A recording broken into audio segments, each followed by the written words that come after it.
ఓం నమ శివాయ. కార్తీక పురాణం 14వ అధ్యాయం. ఆబోతును అచ్చుబోసి వదలుట. వృషోత్సర్గము. మరలా వశిష్ఠుల వారు జనకుని దగ్గరగా కూర్చోండబెట్టుకుని కార్తీక మాస మహత్యమును గురించి తనకు తెలిసిన సర్వ విషయములు చెప్పవలెనను కుతూహలముతో ఇట్లు చెప్పదొడంగిరి. ఓ రాజా, కార్తీక పౌర్ణమి రోజున పితృప్రీతిగా వృషోత్సర్జనము చేయుట, శివలింగ సాలగ్రామములను దానము చేయుట, ఉసిరికాయలు దక్షిణితో దానము చేయుట మొదలగు పుణ్య కార్యముల వలన వెనుకటి జన్మమందు చేసిన సమస్త పాపములను నశింపజేసుకొందురు. వారికి కోటి యాగములు చేసిన ఫలము దక్కును. ప్రతి మనజుని పితృదేవతలను తమ వంశమందెవ్వరు ఆబోతునకు అచ్చువేసి వదలునో అని ఎదురుచూచుచుందురు. ఎవడు ధనవంతుడైయుండి పుణ్య కార్యములు చేయక, దాన ధర్మములు చేయక, కడకు ఆబోతునకు అచ్చువేసి పెండ్లి అయినను చేయడో అట్టివాడు రౌరవాది నరకములు అనుభవించుటయే కాక వాని బంధువులను కూడా నరకమున కురిచేయును.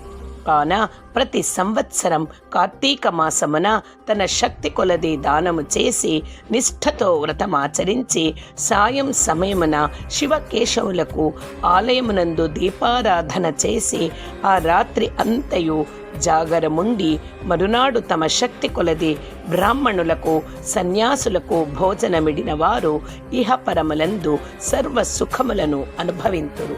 కార్తీక మాసములో విసర్జింపవలసినవి. ఈ మాసమందు పరాన్న భక్షణ చేయరాదు. ఇతరుల ఎంగిలి ముట్టకూడదు, తినకూడదు. శ్రాద్ధ భోజనం చేయకూడదు. నీరుల్లిపాయ తినరాదు. తిలాదానము పట్టరాదు. శివార్చన సంధ్యావందనం చేయని వారు వండిన వంటలు తినరాదు. పౌర్ణమి, అమావాస్య, సోమవారముల నాడు సూర్య చంద్ర గ్రహణపు రోజుల యందు భోజనం చేయరాదు. కార్తీక మాసమున నెల రోజులు కూడా రాత్రులు భుజించరాదు. విధవ వండినది తినరాదు. ఏకాదశి, ద్వాదశి వ్రతములు చేయువారలు ఆ 2 రాత్రులు తప్పనిసరిగా జాగరము ఉండవలెను.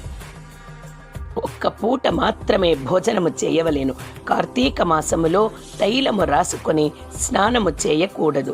పురాణములను విమర్శించరాదు. కార్తీక మాసమున వేడి నీటితో స్నానము కూడదు. చేసిన కల్లుతో సమానము బ్రహ్మదేవుడు చెప్పెను. కావున వేడి నీటితో స్నానము కూడదు. ఒకవేళ అనారోగ్యము ఉండి ఎలాగైనా విడవకుండా కార్తీక మాస వ్రతం చేయవలెనన్న కుతూహలము గలవాడు మాత్రమే వేడినీటి స్నానము చేయవచ్చును.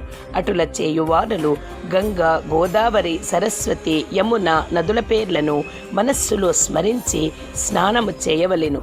ఏ నది తనకు దగ్గరలో ఉంటే ఆ నదిలో ప్రాతకాలమున స్నానము చేయవలెను. అటుల చేయని ఎడల మహాపాపి అయి జన్మ జన్మములు నరక కూపమున పడి కృషింతురు. ఒకవేళ నదులు అందుబాటులో లేనప్పుడు నూతి దగ్గర కానీ చెరువునందు కానీ స్నానము చేయవచ్చును. అప్పుడు ఈ క్రింది శ్లోకమును చదివి మరీ స్నానమాచరించవలెను. గంగే చ యమునే చైవ గోదావరి సరస్వతి నర్మదా సింధు కావేరి జలేస్మిన్ సన్నిధిం కురు అని పఠించుచు స్నానము చేయవలేను. కార్తీక మాస వ్రతము చేయువారు పగలు పురాణ పఠన, శ్రవణం, హరికథా కాలక్షేపములతో కాలము గడపవలెను. సాయంకాలమున సంధ్యా వందనాది కృత్యములు ముగించి పూజా మందిరమున ఉన్న శివుని కల్పోక్తముగా ఈ క్రింది విధమున పూజింపవలేను. కార్తీక మాస శివ పూజా కల్పము. ఓం శివాయ నమః. ధ్యానం సమర్పయామి.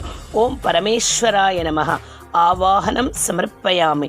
ఓం కైలాసవాసాయ నమః. నవరత్న సింహాసనం సమర్పయామి. ఓం గౌరీనాథాయ నమః. పాద్యం సమర్పయామి. ఓం లోకేశ్వరాయ నమః. అర్ఘ్యం సమర్పయామి. ఓం వృషభవాహనాయ నమః. స్నానం సమర్పయామి. ఓం దిగంబరాయ నమః. వస్త్రం సమర్పయామి. ఓం జగన్నాథాయ నమః. యజ్ఞోపవీతం సమర్పయామి. ఓం కపాలధారిణే నమః. గంధం సమర్పయామి.